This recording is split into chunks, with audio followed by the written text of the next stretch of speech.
You're listening to The Art of Imperfect Adulting. I'm your host, Amy Stone. Here, I share stories from real people navigating the adventure that I call adulting. Are you ready? Me too. Let's do this.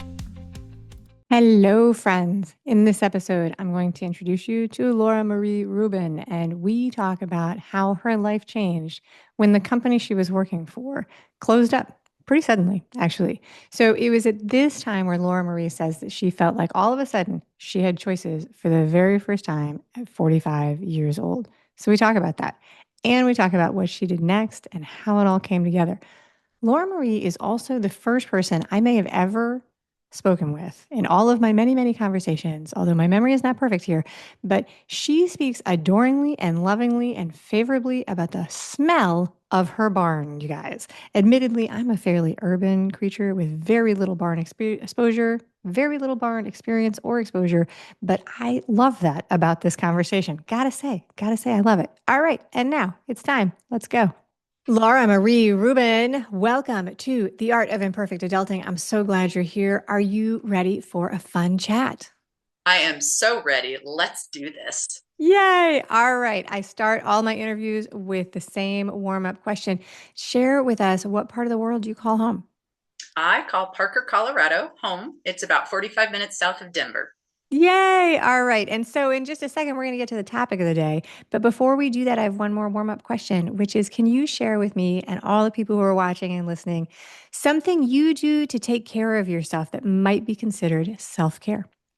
So for me, it's going to the barn. So I have 4 horses that I work with, and there is nothing better than walking out to the barn. They're on my property, walking out to the barn, opening up that barn door, and just smelling the barn. If you're a horse person, you know the smell of the barn, the smell of the horses, and just to be greeted, that's self-care every time. If I'm having a bad day, that's where I'm going to go. So just walking into the barn, the smell, I have to admit, I've never had anybody say that the smell of a barn is something that Yeah, they consider self-care. you bet. Being with animals, exposure to animals, but never the smell of the barn. Yeah, all it takes is walking in, and it's just like everything relaxes. You just big exhale. So, and the smell anywhere, like, so I also show. So when I walk into the show barn, it's the same thing. But, and if you're not a horse person, you won't get it. As a horse person, yeah, that's it. I fall into the category of not a horse person. I think they're beautiful, but I don't have as much exposure at all. All right, very good. So, topic of the day, not actually horses, believe it or not. But what we're going to talk about is that at age 45, you lost your job, and in your words, with it, the illusion of safety that came from following all of the rules. So, my first question is I want to back way up in time and ask you what it was that you were doing at this time. Like, what was your career? What was the job? So I was an office manager, bookkeeper. I was basically a COO of a small construction firm. I did all the administrative, all the managing of the office. And I had just, that's all I'd ever done. So I started with admin, and then I taught myself bookkeeping and management and all of that. And so my whole life, I had just done all the things that I was good at. That Okay. and at that point, I was good at managing offices. I was good at keeping the books and writing, paying the bills, and all. That's what I knew, and that's what I did. Very good. So, how long had you been in this job for a long time, this career for a long time? Was this So something you had done for a long time? yeah, the admin, bookkeeping, all of that, I started in my mid 20s. Okay. And did you enjoy it? Would you say that You you know, liked it? there are parts of it that I enjoyed. I enjoyed organizing. I enjoyed solving problems, and I love spreadsheets. I think those are really, I get really excited about spreadsheets. So yes, there were certain things about the job that I actually did like. I think that is, I don't think you would have stayed in that Sure. for as long if you hadn't liked it. So we're going to talk about what happened as this broke apart. But before we do that, if I want to zoom way back in time, if I had known you when you were younger, if I had known you were when you were a kid in middle school or high school, and I had asked you, what do you want to be when you grow up? What were your hopes and dreams then? Do you know, I would say I didn't know. And Okay. I think that that's a lot of the reason that I just went down the path. I went down the path of what I knew. So perfect example was when I went to college and I came back in the summers. All my friends were getting retail jobs or working working in restaurants and things like that. I never found a job like that. I never got hired in any of those jobs. So I went and worked for temp agencies back in the day when there were temp agencies, and Right. and so I had to take a typing test and I had to do, so that, I mean, it's just kind of where it all started. It's what I knew. It's the only job I could get in the summers. I even did it in high school. And so the only jobs that I could get in the summer, and honestly, it paid well. It had decent hours, Yep. and that kind of got me started into, that was what I knew. All right. So what did you study in school? So I studied business administration. Oh, I think that's a very linear that totally tracks. I think all of these things line up. So very good. Okay. So you didn't know. You were unsure what you wanted to do. You studied business administration. You end up in operations, in business management, in administration. So that I think that tracks. So you're doing that for more than 2 decades. When you lose the job, you say that you lost the illusion of safety. So tell us more about that. What do you mean when you say illusion? So, I had spent my entire life checking off all the boxes, doing the things, the college, the career. So I went to college not knowing what I wanted, but it was like, that was what was expected. That was the next step. You graduated high school and then you went to college. So I picked a major that was something that I knew about, but it didn't necessarily light me up. But I had spent my whole life checking off all those different boxes, thinking that was the model that was going to make me fulfilled, have meaning, take care of me for the rest of my life. All of those things that was modeled in my family, that society tells us, and that I saw all around me. So you were you aware at the time if you this is a terrible question because it's asking you to put yourself back in the mindset Okay. of when you were 19. But do you think you were aware of the fact that these things were laid out as a checklist? Like were you aware that these were Absolutely not. No, okay. it's only looking back that I realized that that's what I was doing. I was just following what I thought the path was supposed to be. It didn't feel like check boxes to me. It just felt like, well, this is what everybody else is doing. This is what I see modeled around me. Yeah. This is what I'm supposed to do. No one I never had conversations with my family, my parents, like, you can do whatever you want. Go take a year off, go explore, decide. It was like, I felt like for me personally, who I was, I had to have a path, and this was my path. And that was and that was what I was going to go on. And that was what was going to work because that's the only thing I knew. So one of the things that I sometimes say to myself, to other people, is that I think that there's power in seeing the choices. And so when we talk about the checklist is the sensation that somebody says, this is the next step. You've taken algebra one, the next thing is algebra two, and you just say, okay. And then the choice is when you are aware that you can do more than one thing. So thinking back to some of these things, like choosing a major in college, you were probably aware that there was a choice, right? There are all Yes. kinds of choices. You said you didn't know. Almost too many. And Yeah. if you're not, for me, I wasn't clear. And it was like, well, business makes sense. It's what I've been doing in the summers. Like I said, I did it in high school in the summers. And yeah, it just made sense that that would be what I would do. Yeah. So do you know, did you consider anything else? Do you remember? I loved horses back then. So I thought maybe I'd be a vet.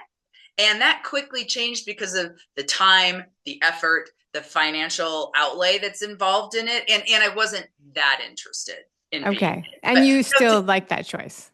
yes, I do. Yeah. I would never be a vet. They have, in my opinion, have a really hard life. They love their jobs, but it's not an easy job.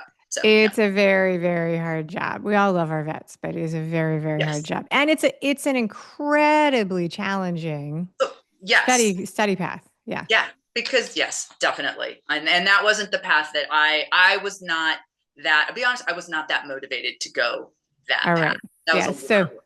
So you actually did see that choice and you made that, and you still to this day feel like that is a good choice. Yes. I think that there's a lot of pressure on youngsters, and I'm tuned into this because I've kids in college, there's a lot of pressure on folks to make the right decision in choosing a major and choosing a school.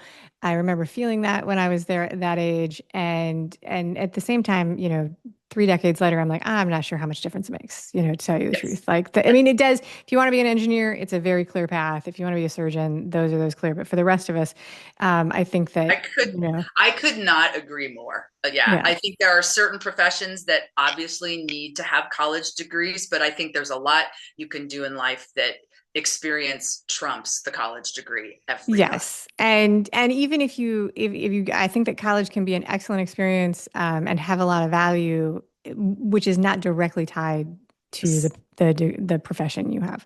Agreed. But not not if you have to borrow, not if you have to spend your family's like a retirement to do it. That's a bad Yes. move that's not advice, but that's my opinion. All right. So so you lose your job. Is this your choice or it happens to you? No, company closes. Have no Company company closes. closes, have no choice. And that's when it was like, whoa, Okay. I didn't expect this. I did not see this coming at all. I had done all the right things to get me to this COO position of a concrete company. It was, I was going to be good. I was making good money. And then the company closed. Company closed. Sounds like it was a surprise. Came out of nowhere that they decided to Not close. necessarily nowhere, but I always felt like we're going to pull it out. We're going to continue. We're going to continue. We're going to continue. And All then it right. was like, no, we're not going to continue. All right. So you're 45 years old. Some people can retire at 45. It doesn't sound like that was the what was going on for you. What did you feel at that moment? What did you see as your choices? What was going on in your mind when this So happened? to be honest, it was a catalyst. It was the first time in my life that I thought, I have a choice here. Every time I had changed jobs before, it was like, find something in the same field, find something in that. Never even occurred to me to look outside that field because that was where, that field was what my experience was in. So at 45, I think things changed. You're like, well, for me, it was like, I hopefully have 45 years left. And I do not want to spend the next 45 years doing things that I don't want to do anymore. Doing that same job that maybe I'm good at, but doesn't light me up. I'm just going to go. It's just a paycheck. That's all it is. I did not want to live like that my last 45 years. Now, my first 45 years, I learned a lot. It made me the person that I was, and I would never go back and change that. But at that moment, it was like, I realized it was like, I do have a choice. What path am I going to take? Am I going to go down the road of, what I knew, the comfort zone? And to be honest with you, the road that every now and then I would get asked, is this all there? My head would say, is this all there is? I would hear this little voice.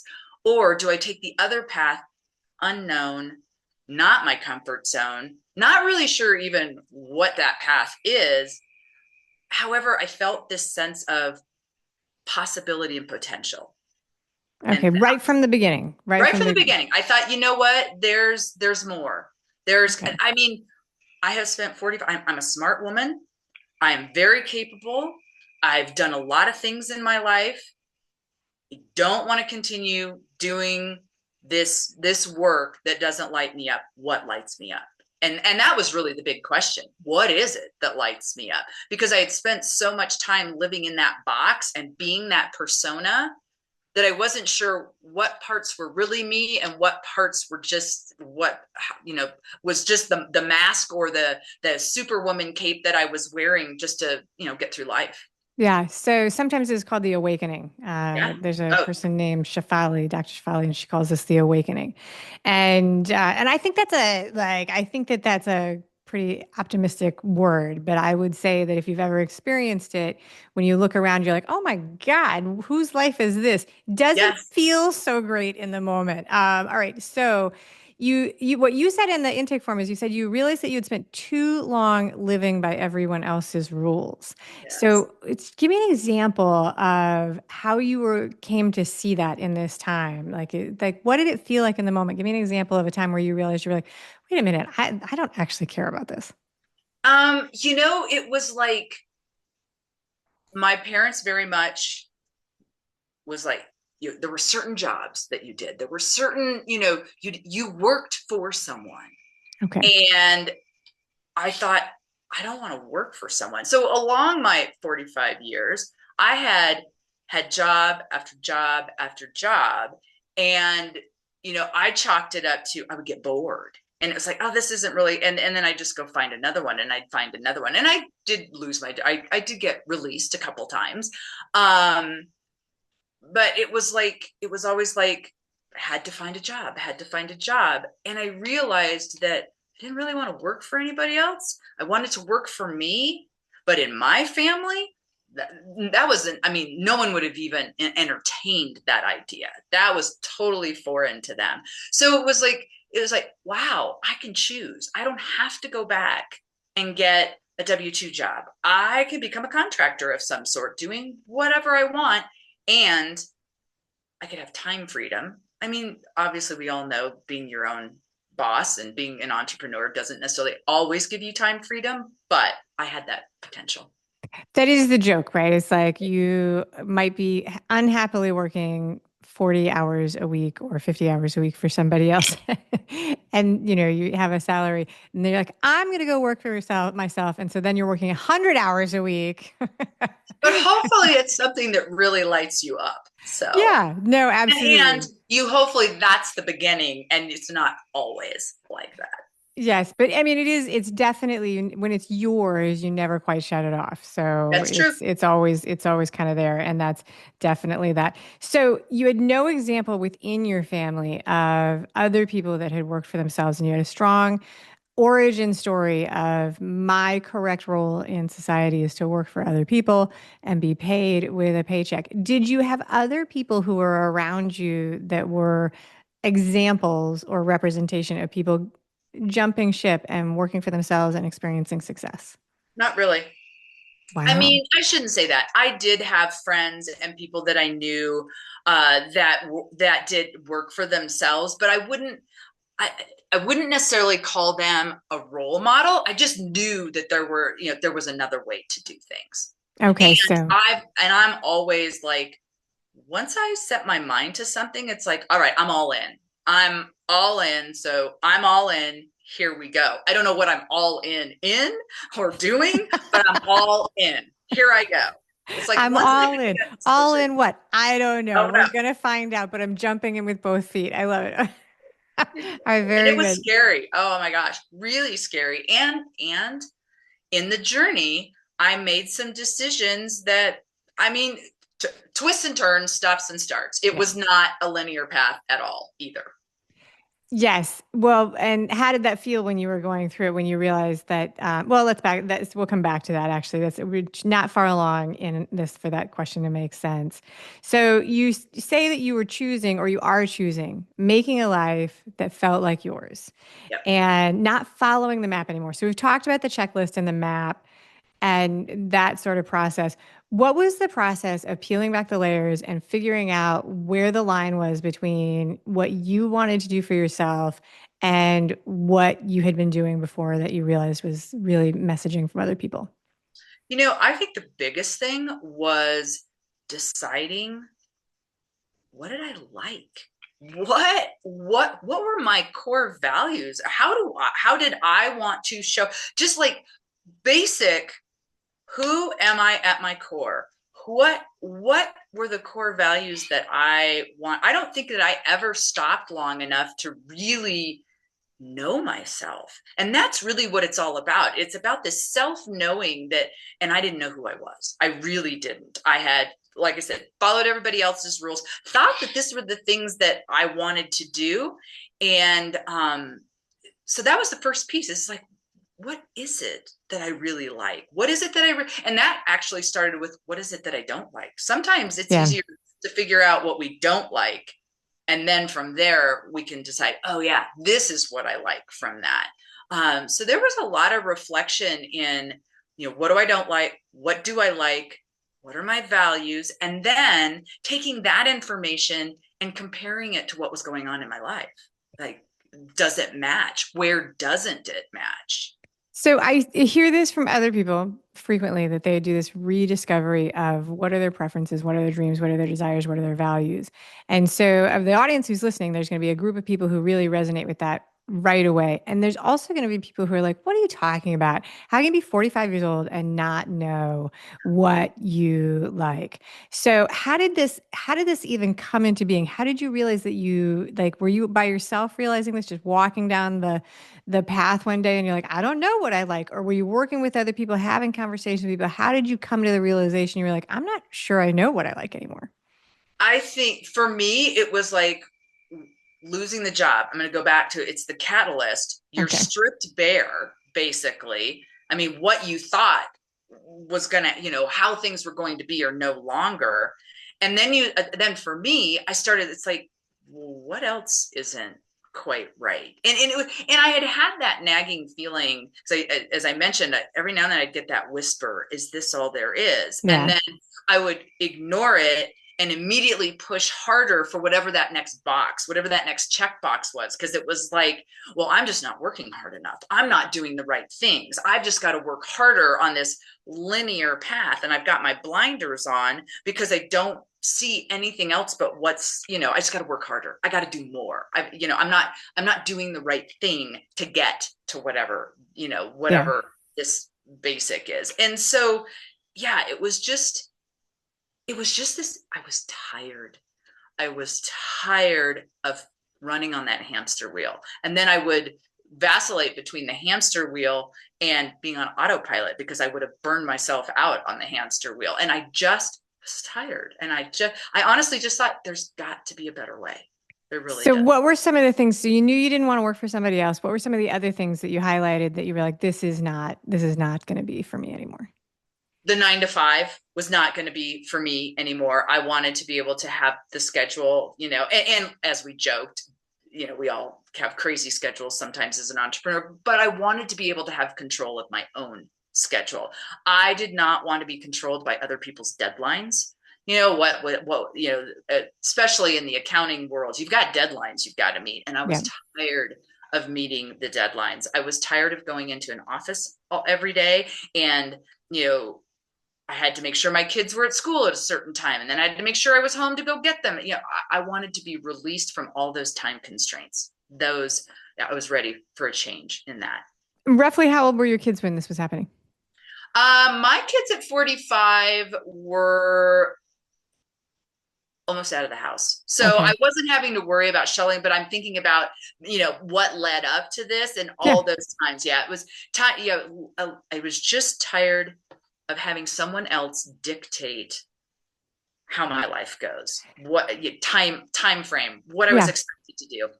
Well, it is the end of that primary school level, like, 12th grade if you are in unless you're homeschooling or doing some sort of, other alternative, but if you're in a mainstream schooling scenario, the school district runs your schedule for the year. Like you don't do anything without Nope. checking that calendar.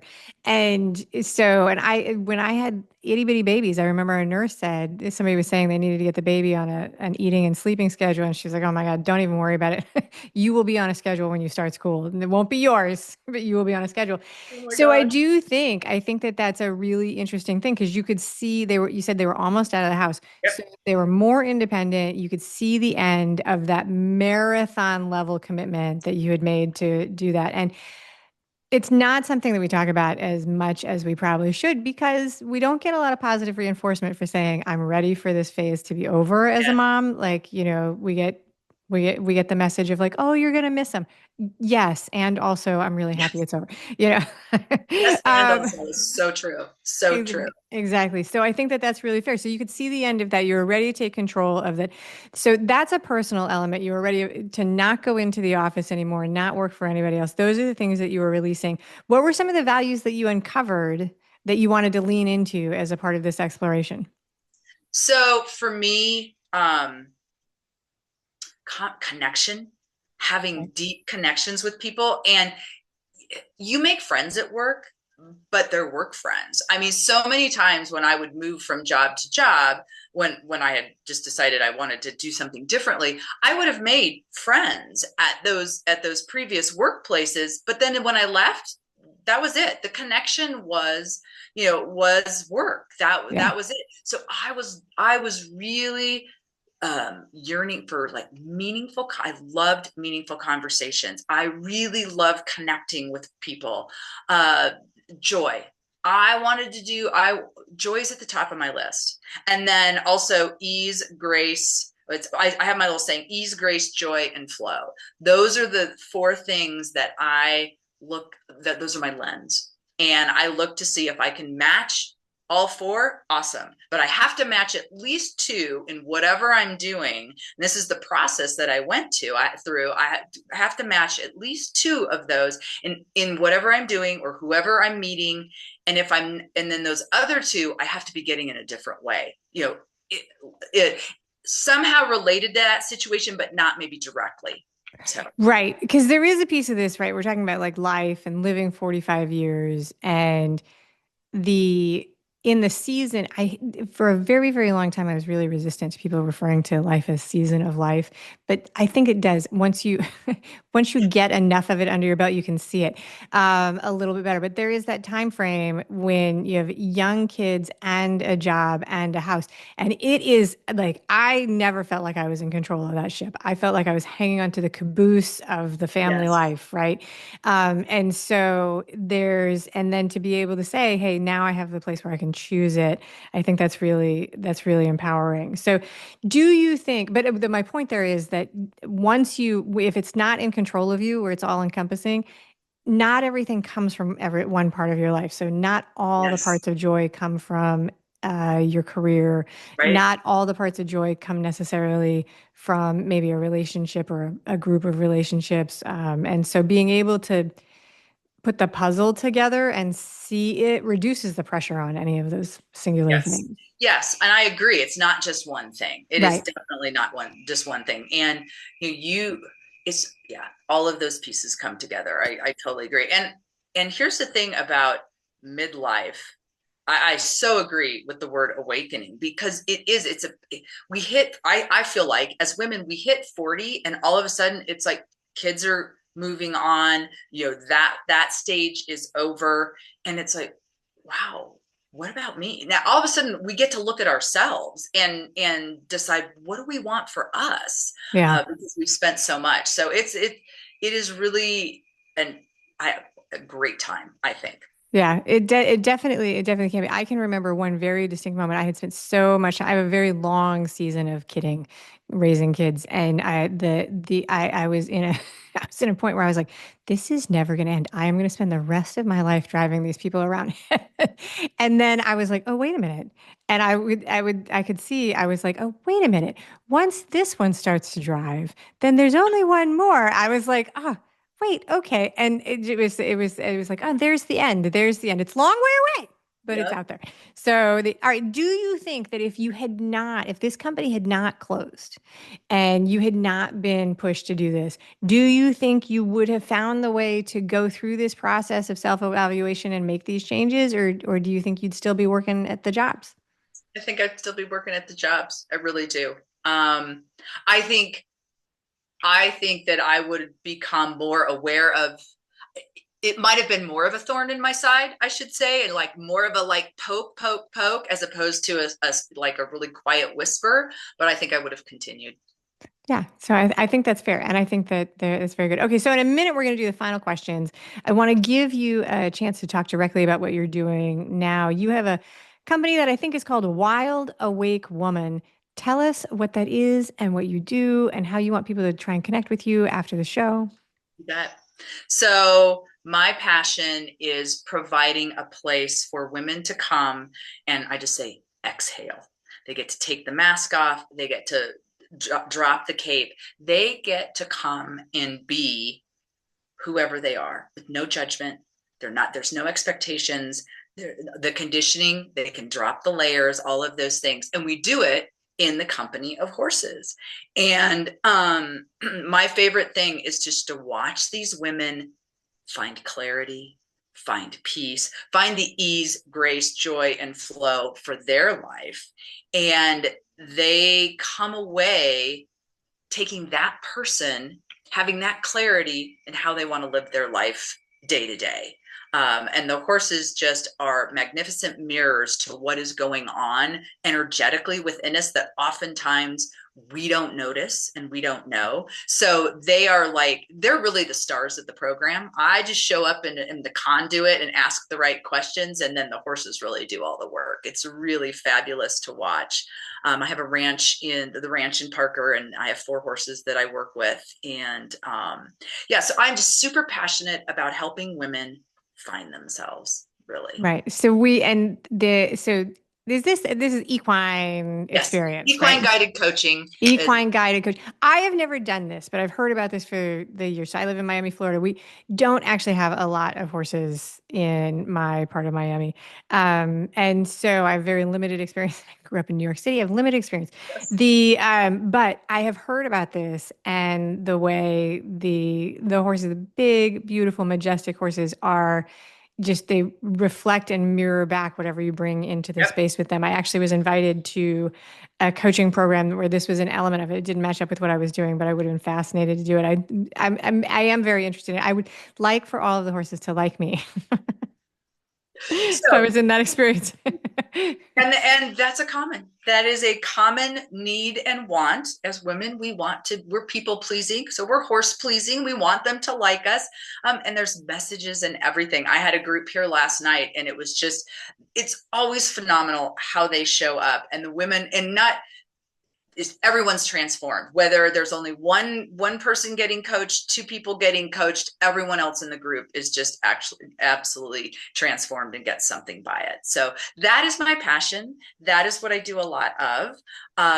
And people can find me at wildawakewoman.com or Instagram at Living Wild Awake and Facebook at Living Wild Awake. That is amazing. All right, so you gave us a special offer for the audience I'm going to share, which is called Unlock the 5 Secrets of the Wild Awake Woman. It's a 5-day audio series, so you don't have to come to the ranch for this. So, That's right. 5-day audio series designed for ambitious women who are ready to break free from the relentless hustle, disengage from autopilot, and rediscover the exhilaration of vibrant living. This is free. There's a link in the show notes, wildawakewoman.com/secrets. There's a link in the show notes, which is anywhere that people are watching or listening to this show. And the best way to get all these links and this information is to be a subscriber to the imperfectadulting.com community. Just go and sign up. You get free stuff. And then I email these directly into your email box. So if you're on the treadmill, you're in the train, in a place where you don't have a pen, don't worry about it. It comes right to your inbox. Thank you very much for that generous offer. I really appreciate it. Are you ready, Laura, for the rapid fire questions? Let's do it. All right, let's do it. Okay. When it's your birthday, what kind of cake or sweet do you want for your celebration? Carrot cake. Carrot cake. All right. You were fast on that. That's very good. Okay, very good. What part of the world, is there a part of the world that you're still curious about that you'd love to have a chance still to travel and explore? Spain. Nice. Very nice. And what is your least favorite household chore? One that you'd be happy to never, ever, ever have to do again? Mop the floors, and I don't do it because I have someone that comes in and cleans my house because I tried for a lot of years to it's not that hard. My house is not that big. My children are gone, so it's really not that dirty. I can do this. No, no, mopping floors, not my deal. I love, not only do you not want to ever do it again, you've already made that change. You're like, that's it, done, finished. Done. For 10 years of my life, I lived in a house where it had this like crazy floor that I hated all of the time. The entire time I lived in this house, I was like, oh, we really should have redone the floors. And then after we moved, I realized because they were this like mottled brown, light brown, completely a nondescript color. It was like, just not great. And then we moved and I realized that this particular floor, it had a superpower that I had not been appreciative enough, which is that you could dump like an entire bag of sand or onto this floor and it was invisible immediately. Like you never saw any dirt. You never saw any dirt. You never, and so all of a sudden after it was gone and I had like moved into like a floor with a white surface and I could see every single thing that was on, I was like, oh, you know what? I wasn't as kind to that floor as I should have Yeah, been. that floor wasn't so bad, right? There were some perks. All right. That's it, Laura Marie. Thank you so much for being an amazing guest today on the show. Oh, it was fabulous. Thank you. Thank you for listening today. I hope that you enjoy the show. And before I go, I want to encourage you to become a bigger part of the conversation. Obviously, subscribe wherever you're listening to the show. Listen to more episodes. That'd be great. Again, please write a review and tell your friends about the show. That truly is a great help for getting the show in front of new people. Okay, but more fun for you yourself, head over to imperfectadulting.com and join the email community. You'll get some free stuff right away, and that way you'll begin to get the emails about the podcast. This includes the links for the special offers from the guests, and it's the only way to get that. Also, if you aren't in the mood to listen, I actually include an article directly in those emails. Whee! Now, if you love this and you crave more time with me, Amy, as a coach, a mentor, or just adultier adult, numero uno, check out The Village. If you have a story you want to share with the listeners, I'd love to hear from you. I have an open application. Just let me know you want it. And that's a wrap for today. Until next time, remember, the journey is the destination. Ralph Waldo Emerson said that, not me. Well, until just now, I did just say it. But what I want you to hear today is that if your adulting journey isn't going the way you expected, that may not mean that you're lost. It may just mean that you're on your way. This is Amy Stone, signing off. The Imperfect Adulting podcast is created and produced by Amy Stone and Amy Says So. Anything expressed on this show is offered as entertainment, and the views of the guests may not always represent the ideas and viewpoints of the host. That's me. Amy does not intend or hold herself out to provide professional advice or recommendations of any kind. In the end, you and you alone need to make those kinds of decisions based on your personal and individual situation, needs, circumstances, and comfort level.